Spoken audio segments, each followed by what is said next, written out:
Assalamualaikum warahmatullahi wabarakatuh. Apa kabar pemirsa TV Tabalong? Kembali lagi dalam program dialog di mana kita akan membahas berbagai topik menarik. Tentunya bersama saya Argi Virgiati. Pada episode kali ini kita akan membahas topik mengenai waspada kosmetik dan jamu overclaim. Untuk membahas topik ini lebih lanjut, kami telah mengundang narasumber yaitu Kepala Loka Pengawas Obat dan Makanan di Kabupaten Tabalong. Apa kabar Bapak Taufikur Rahman? Alhamdulillah sehat, Mbak. Alhamdulillah, senang sekali ini kedua kalinya kita berjumpa. Oh iya, dan akan sering kita akan berjumpa. Wow, ini luar biasa sekali karena topik kali ini benar-benar relate dengan perempuan dan laki-laki. Yes, Okay. Fenomena sekarang ya. Ya, betul sekali ya. Ini nggak cewek, nggak cowok, bapak-bapak, ibu-ibu, semuanya kayak butuh banget sama yang satu ini ya Pak ya.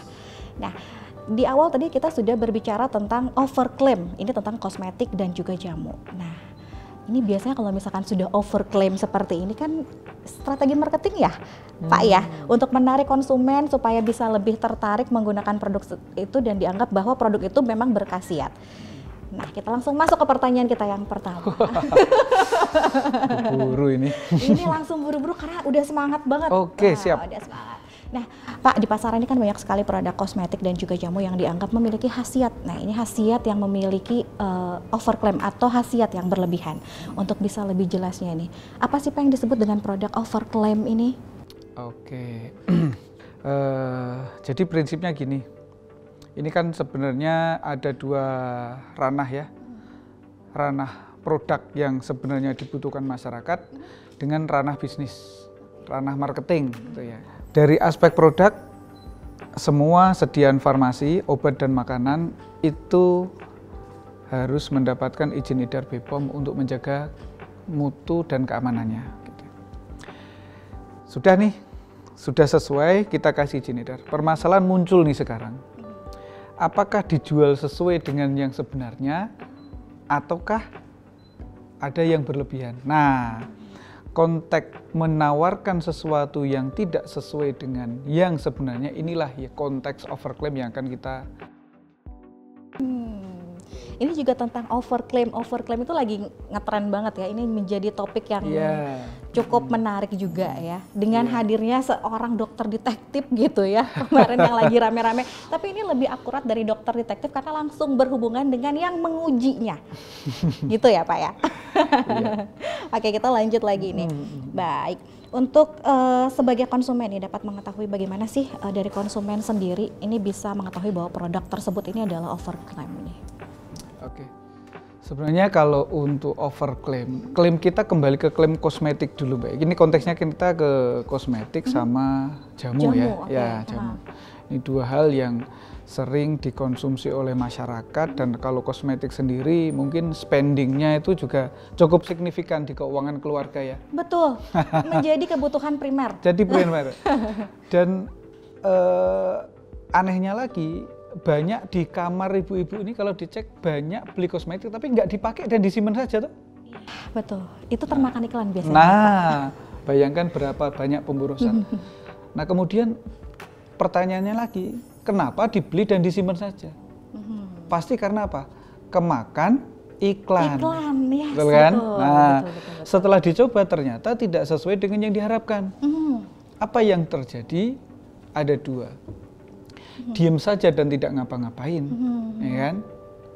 Ya anggap aja uang hilang. Ini sebenarnya kan potensi loss di customer. Iya, betul. Yang kedua lebih parah lagi, ada terjadi gangguan kesehatan yang ada di kulit. Dan kembali lagi dia tidak akan bisa ngapa-ngapain.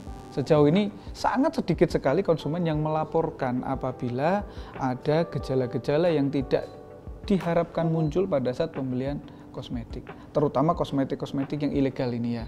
Kosmetik ilegal kita pastikan usah dikonsumsi seperti itu. Dan untuk kosmetik yang sudah berizin edar sendiri itu juga sebenarnya ada ketentuannya, ada kecocokannya sesuai dengan karakter kulit masing-masing. Iya, betul. Nah, masyarakat sekarang ini kan dia lebih cenderung ke skin goals, bukan mencermati kulit saya ini sebenarnya seperti apa sih. Iya, betul. Semua jenis kulit diharapkan saya punya skin glow putih, mengkilat kayak keramik, glowing, dan dalam waktu singkat. Semuanya mindsetnya seperti itu.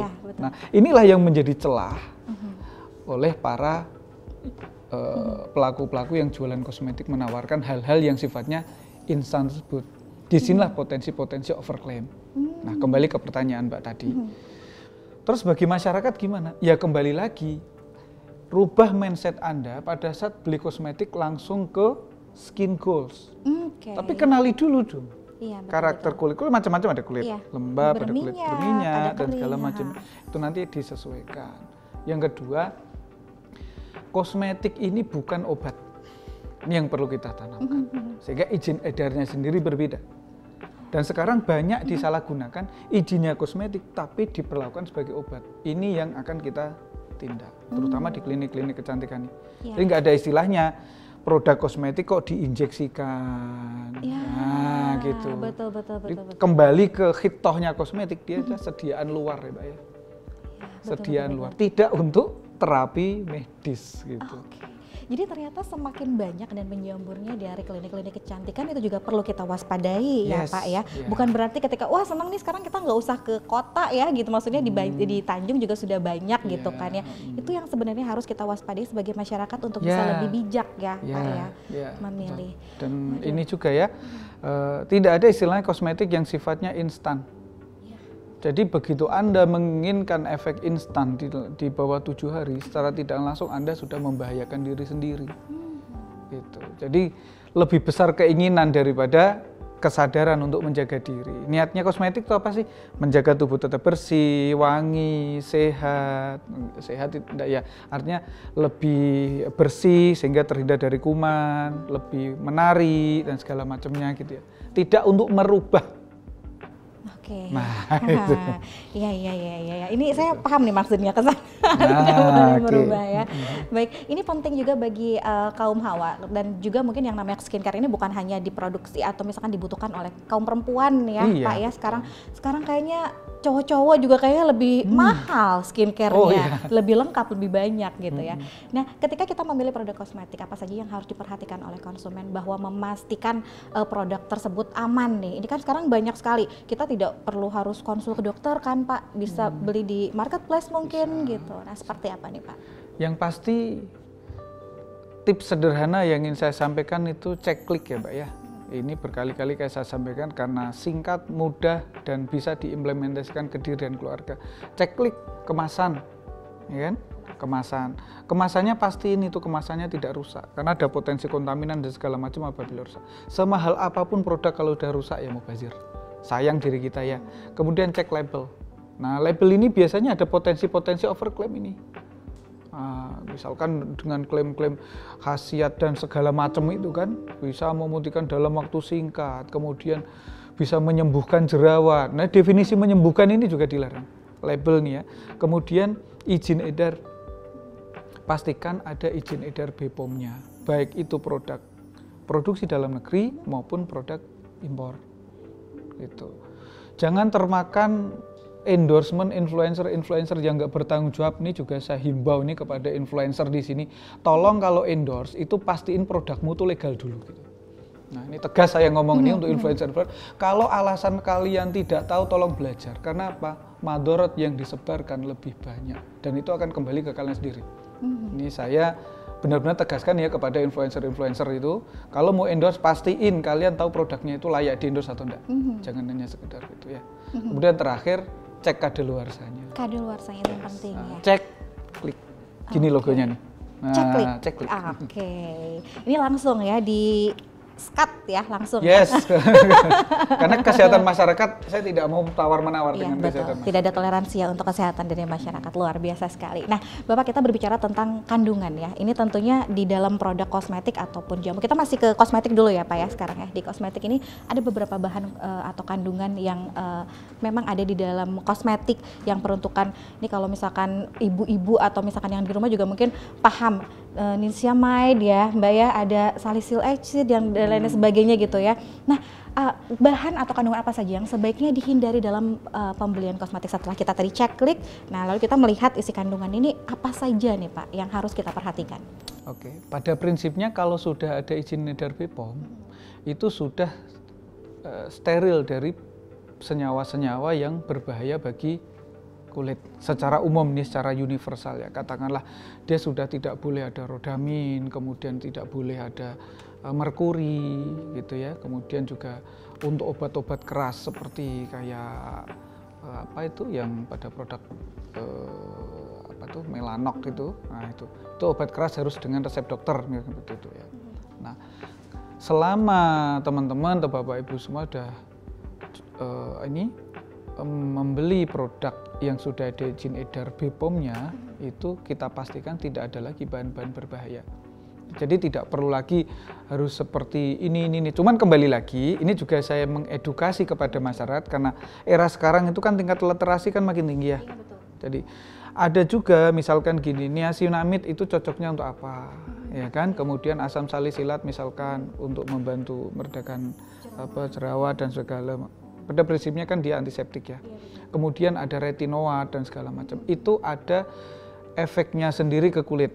Tinggal disesuaikan dengan kebutuhan. Kalian mau lebih lembab misalkan, lebih lembab berarti cari yang ada asam hyaluronatnya misalkan. Kemudian mau mencerahkan berarti niacinamide dan segala macam. Tetapi di sini saya tidak endorse ya.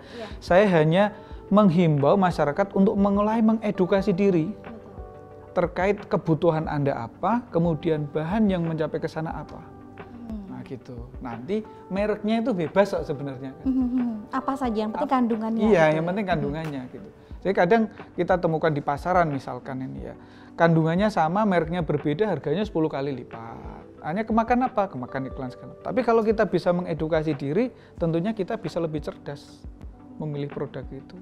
Tidak termakan endorsement, kemudian kondisi FOMO. Iya, FOMO ya. Iya, FOMO. Nah, seperti itu.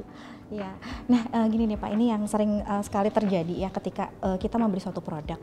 Ini menurut pengalaman pribadi sebenarnya saya sebagai perempuan gitu ya, kita agak masuk sih sebenarnya. Nah, jadi ketika kita membeli suatu produk itu kan melihat di sana sudah ada label dari BPOM-nya gitu kan. Nah ternyata dari kandungannya sendiri, adakah misalkan dari BPOM-nya sendiri bisa kita cek apakah betul kandungan yang ada di dalam produk itu dengan yang hasil dari BPOM tersebut nih. Karena kan ya ini sering sekali ya sekarang juga lagi yang harusnya 10% tiba-tiba hanya 0,5% dan lain sebagainya. Itu apakah bisa dicek sama masyarakat? Sangat bisa. BPOM sangat kompeten dan capable untuk itu. Nah, apabila seseorang atau produsen dia mencantumkan di label di situ. Label itu kan juga approval dari BPOM juga ya. Misalkan dia mencantumkan di situ 2% dan kemudian di iklannya 10% katakanlah. Nah, ini kan masuk ranah overclaim juga. Seperti itu. Potensinya apa? Potensinya ya sebenarnya masyarakat secara umum dia nggak begitu ngeh ya. Masyarakat secara umum tidak begitu aware. Masyarakat secara umum itu hanya sekedar gini biasanya. Yang diperhatiin kalau beli kosmetik itu apa sih? Yang pertama ada endorsement dengar, kemudian beli, atau kemudian tanpa ada niat beli di supermarket lihat bungkusnya yang menarik, kemudian yang dibaca pertama kali apa? Tujuannya nih memutihkan dalam waktu singkat, kayak gitu-gitu kan. Nah itu sebenarnya. Nah dan kita juga ada pengawasan iklannya, Mbak. Apabila ada produk-produk kosmetik yang kita temukan iklannya sudah bombastis dan segala macam, itu nanti bisa kita lakukan sanksi administratif ke produknya tersebut dan bisa kita kasih peringatan sampai pencabutan izin edar. Kalau izin edar sudah dicabut, masih diedarkan, nanti ranahnya masuk ke pro justisia. Itu ancamannya sekitar ya 5 tahun penjara lah. Wow. 12 tahun penjara malah. Luar biasa, ini tidak main-main berarti. Tidak main-main. Gitu. Nah, bagaimana sendiri dari BPOM memastikan bahwa suatu produk kosmetik itu dapat beredar memenuhi standar nih Pak? Yang pertama kalau di BPOM ini untuk semua komoditas termasuk kosmetik, kita sistemnya ada pengawasan pre-market dan post-market. Pre-market itu sebelum diedarkan. Contoh nih misalkan di Tanjung di sini ya, kita dampingi pelaku usaha industri kosmetik nih Mbak sekarang ini. Dengan cara apa? Sarana produksinya kita genahkan, kita kasih konsultasi baiknya seperti ini loh. Kemudian mereka memperbaiki dan kemudian bisnis proses produksi seperti apa. Nanti akan keluar sertifikat CPKB, cara produksi kosmetik yang baik. Certified, habis itu produknya kita uji juga di laboratorium. Setelah 2 lolos, dapat 2 nih, ada CPKB, kemudian dapat izin edar, dia bisa beredar. Kita jamin kamu. Cuman dalam pelaksanaannya, ini yang pre udah nih. Adakah yang menjamin suatu produsen akan tetap jujur? Kalau mindset pengawasan, nggak boleh seperti itu, ya kan? Karena harus dimitigasi. What if pengusaha itu nanti nakal? Jangan sampai masyarakat dikorbankan. Kita ada pengawasan post market. Nanti kita sampling lagi, kita uji pakai anggaran negara dengan laboratorium BPOM. Kalau nanti ketemu lagi produsen menggunakan bahan-bahan yang tidak sesuai dengan dia daftar, kita cabut izin edarnya. Jadi benar-benar bisa dipastikan saat sebelum beredar, bahkan setelah beredar pun masih tetap dievaluasi ya, diawasi oleh BPOM. Karena kembali lagi kesehatan masyarakat bukan untuk ditawar. Iya, betul. Jadi bukan berarti ketika sudah lolos nih tahap pertama bisa aman-aman aja ya. Enggak ya berarti ya. Satu lagi kalau boleh saya pesen nih Mbak ya. Termasuk pada sudah beredar tidak berarti terus penggunaannya juga tidak ada aturannya gitu kan. Semua itu aman dalam batas konsumsi yang wajar gitu. Dan dengan iklan-iklan yang wajar. Seperti itu. Ini langsung kesentil nih semuanya ya. Sampai influencer. Sengaja memang saya nge-gym ini mau nyentil. Baik, terima kasih banyak Bapak atas jawabannya. Ini semakin seru ya. Kita memasuki segmen kedua nanti setelah break iklan berikut ini. Jangan kemana-mana, tetap di Dialog.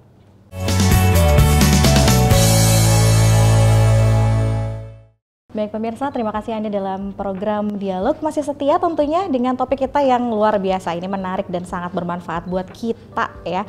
Ini khususnya untuk para perempuan dan ya untuk kaum laki-laki juga karena ini penyandang dana ya. Betul juga ya. Iya kan, betul ya. Betul. Karena dari pihak bapak-bapak juga ini berperan penting dalam pembelian skincare. Apalagi sekarang ibu-ibu tuh mulai demo, Pak katanya turunkan harga skincare. Kita akan lanjut lagi. Nah, Bapak ini menjamurnya atau semakin banyaknya klinik-klinik kecantikan yang ada di kita nggak usah jauh-jauh lah Pak di Tabalong lah ya maksudnya. Ini banyak sekali sekarang mulai menjamur, mulai banyak klinik-klinik kecantikan yang dengan embel-embel dokter kecantikan. Nah, itu bagaimana nih Pak?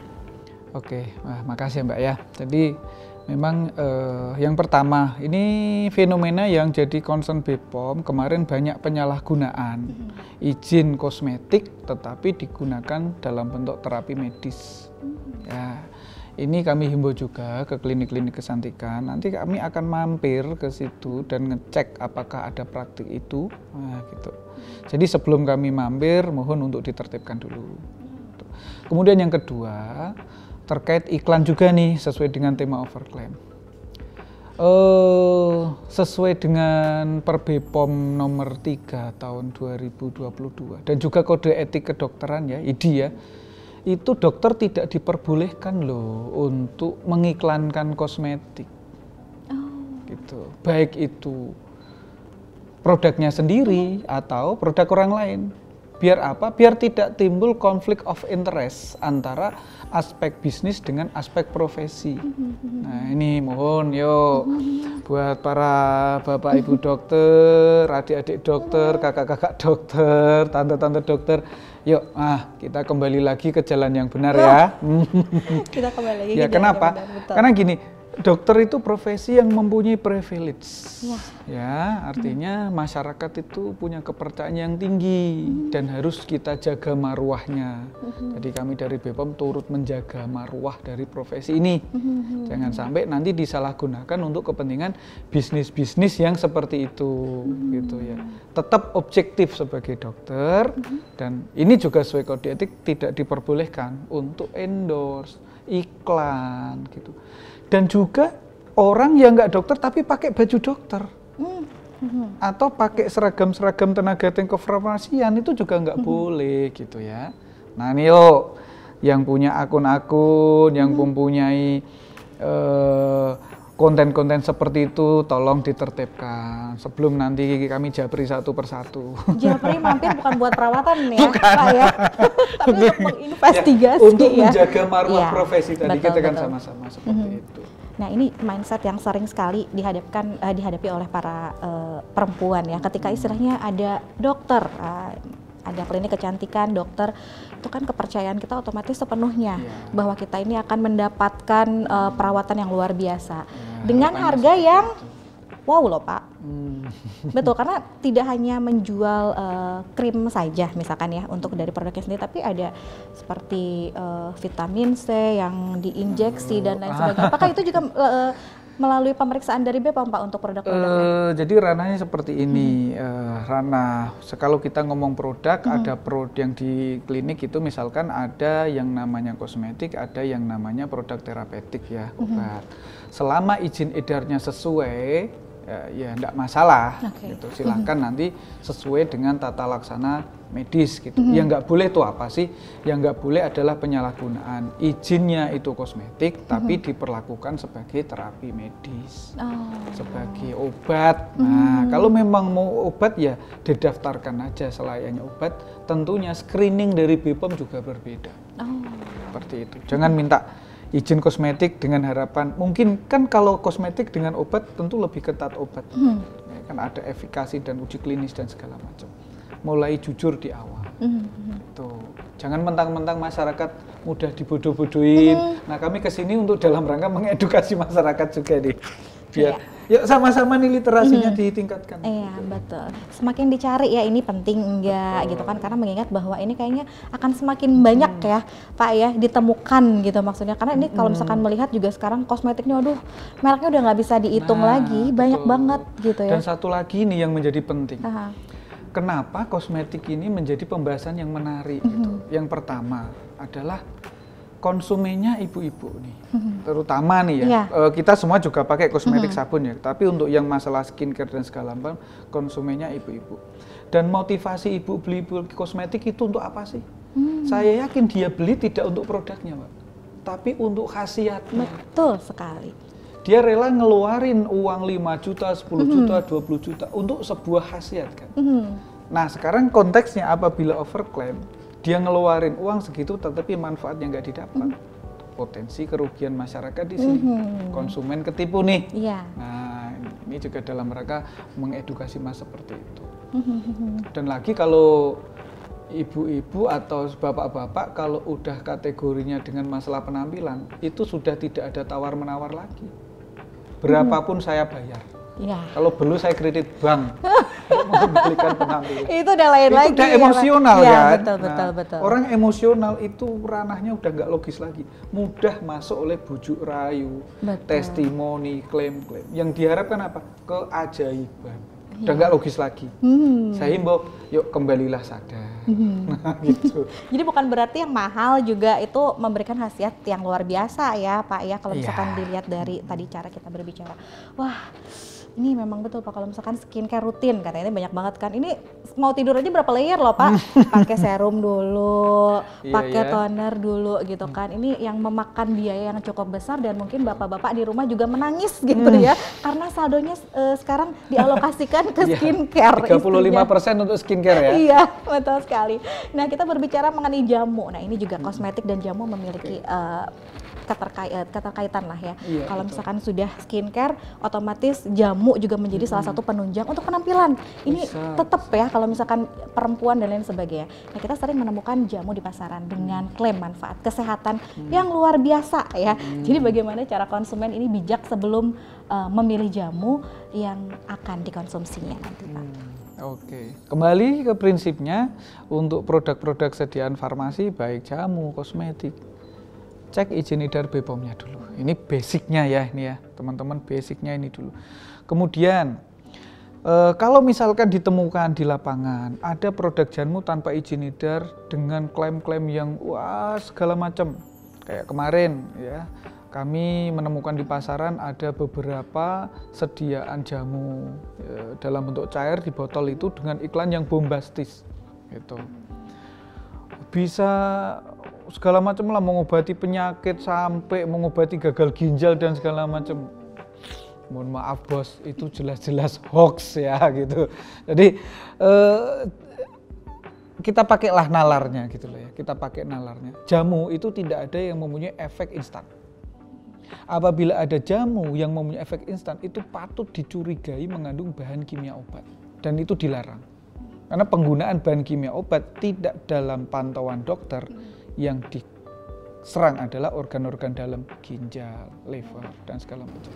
Mohon maaf nih, harga ginjal mahal loh, dan nggak bisa beli di spare part loh ya. Betul sekali, mahal banget. Ya itu. Tak terjual, tak ternilai harganya ya. Punya uang pun belum tentu bisa beli kan. Dijaga saja baik-baik. Gitu. Ini agak mulai memasuki sesi yang mengerikan ya kita ya Pak ya sekarang ya. Setelah tadi harus waspada, harus merubah mindset kita juga, ini harus benar-benar kita berhati-hati dalam memilih suatu produk. Nah, bagaimana dari BPOM berkolaborasi dengan produsen kosmetik ataupun jamu untuk bisa memastikan bahwa inilah standar keamanan yang harus dikonsumsi oleh masyarakat Pak? Kami itu prinsipnya sangat mendukung perkembangan industri sediaan obat dan makanan. Sangat mendukung, sehingga kami launching Sapa Nusantara di area 4 kabupaten ini itu untuk menggali calon-calon pengusaha dan kami dampingi agar apa? Menghasilkan produk yang tidak hanya aman tapi juga bermanfaat untuk masyarakat. Apalagi dari dalam negeri sendiri, ayo kembangan industri kosmetik dan jamu dalam negeri kami dukung gratis, gitu ya. Nah, tentunya dalam koridor-koridor yang benar. Apabila ada yang jualan tanpa izin edar, produksi tanpa izin edar, ini sebenarnya bisa masuknya ke ranah pidana. Itu contoh yang kemarin kita tindak lanjuti di HSU, kemudian Polres HSU juga melakukan gitu. Kami memilih untuk tindakan persuasif dulu ya. Artinya karena ini pelaku usaha yang harus didampingi, kita coba edukasi, kita dampingi. Selama yang bersangkutan kooperatif pasti kita bina. Tapi kalau sudah ranahnya ranah membahayakan masyarakat dan memang ada itikat yang tidak baik, ya mohon maaf, kesehatan masyarakat tidak bisa ditawar-menawar, Bos. Nah, seperti itu. Akan kita tindak secara hukum ya. Wah, ini semakin seru saja perbincangan kita, sabar ya. Ini yang masih menyimpan pertanyaan di dalam hati, kita masih ada sesi ketiga ya. Jangan kemana-mana, tetap di Dialog.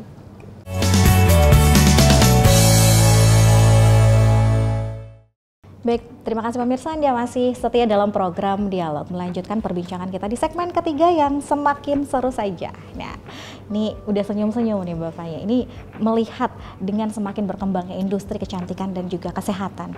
Tentunya ada tantangan tersendiri untuk BPOM ya Pak ya, untuk bisa menindaklanjutinya. Nah, seperti apa dan apa saja sih Pak tantangan yang dihadapi oleh BPOM nih Pak?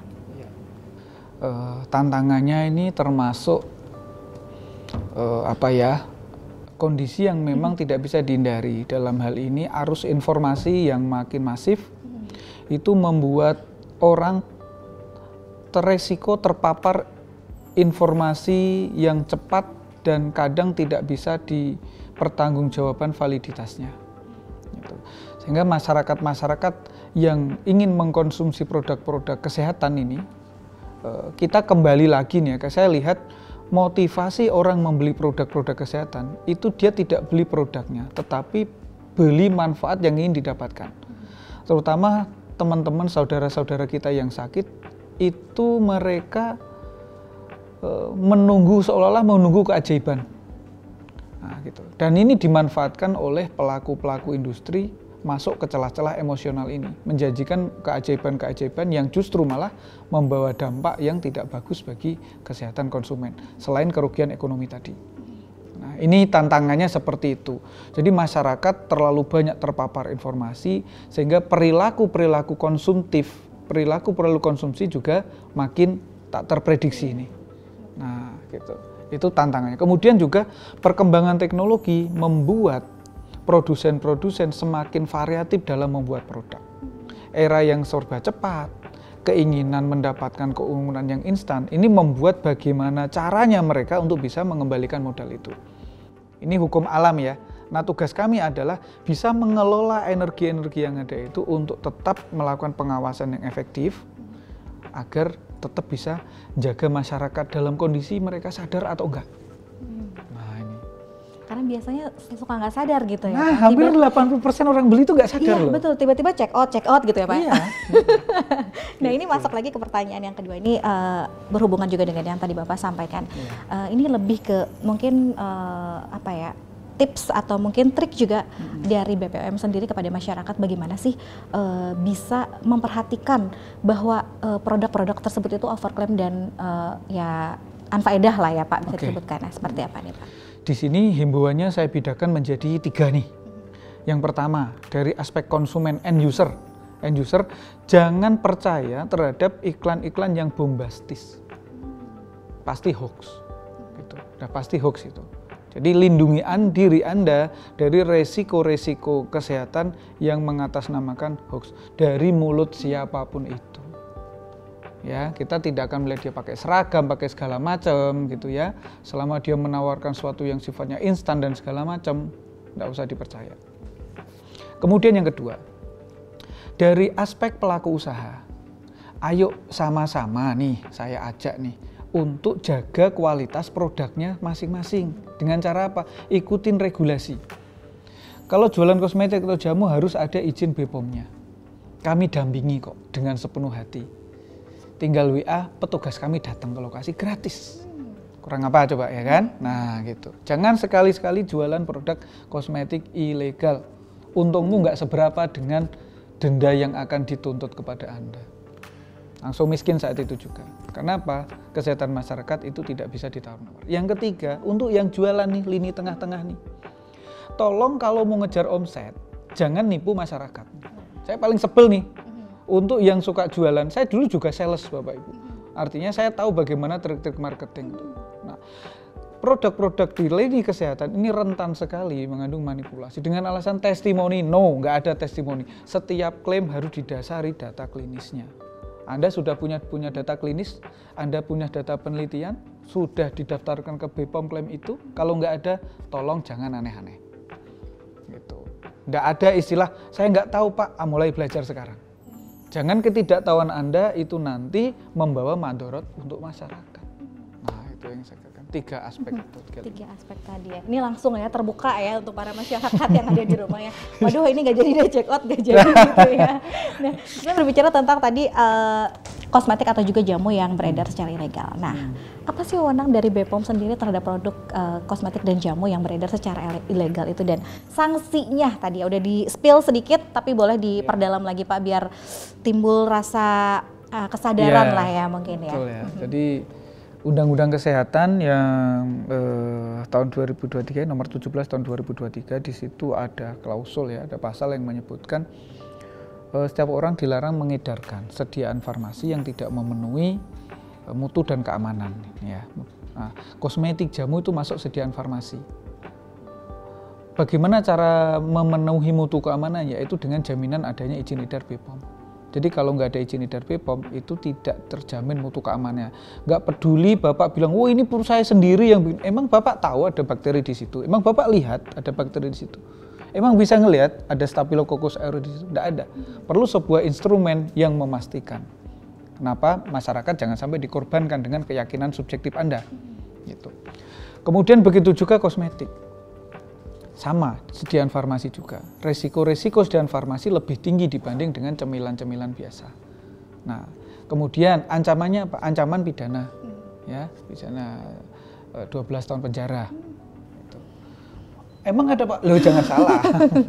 Jangan salah, ada gitu, ada. Mungkin kalau orangnya berkenan mungkin saya ajak ke sini nanti untuk sharing. Kita disari di dialog tapi ya kan Pak udah ya. Sadar ya. Iya, betul. Tugas kita kan untuk mengembalikan seseorang ke track yang benar gitu. Kewenangan BPOM apa? Yang pertama, kita punya kewenangan pendampingan nih sebagai bentuk pelayanan ke masyarakat nih. Kalau Anda mau kita dampingi. Kemudian setelah didampingi izin edar kita melakukan pengawasan. Yang beredar diawasi pre dan post market. Kalau misal ke pengawasan nggak mempan ranah penindakan, penegakan hukum. 3 lapis kewenangan BPOM. Seperti itu. Jadi dan saya juga perlu himbau di sini bahwa petugas kami sekarang ada di mana-mana. Jadi kita juga punya detektif juga, banyak detektif ya. BPOM gitu ya. Ya, dan sedang memata-matai semua. Jadi jangan kira kalau Anda sekarang melakukan hal-hal yang dilarang terus lolos dari pantauan kami, enggak. Dan saya harap juga untuk masyarakat apabila menemukan, feel free, dengan senang hati kami akan menerima laporan itu dan menindaklanjuti dengan sepenuh hati. Untuk masyarakat lagi kembali. Untuk masyarakat. Ini lebih ketat kayaknya ya Pak ya sekarang ya. Demi melindungi masyarakat ya, tentunya. Karena untuk itulah BPOM ada di sini. Baik. Nah, terakhir sebelum kita pamit dari dialog, pesan utama yang ingin disampaikan oleh BPOM kepada masyarakat terkait dengan bijak memilih kosmetik dan jamu yang tentunya aman untuk kesehatan nih Pak. Oke, ya kembali lagi di sini saya tekankan untuk produk kosmetik.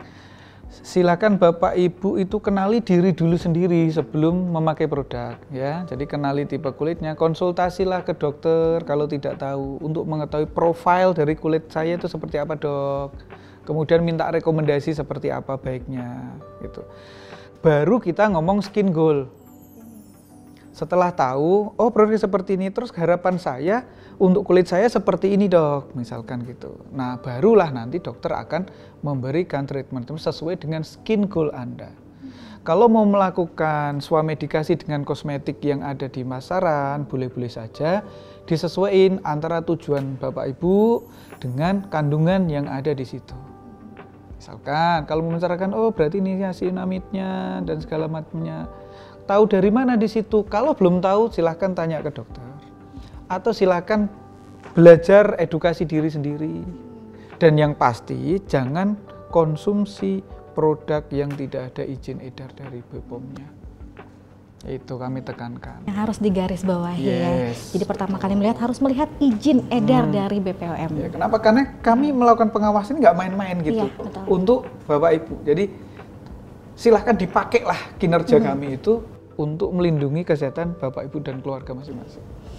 Gitu. Wah, ini pengennya nambah sesi nih kita nih Pak ya. Tapi berhubung sudah habis sesinya ya, nanti mungkin bisa main lagi ke dialog untuk bisa mengupas lebih dalam lagi tentang kosmetik. Karena ini topik yang sangat relate sekali dengan masyarakat yang sangat dibutuhkan juga dari gempuran banyaknya kosmetik. Ini saya spill satu lagi nih tema yang akan kita angkat tidak kalah menarik nih. Wow.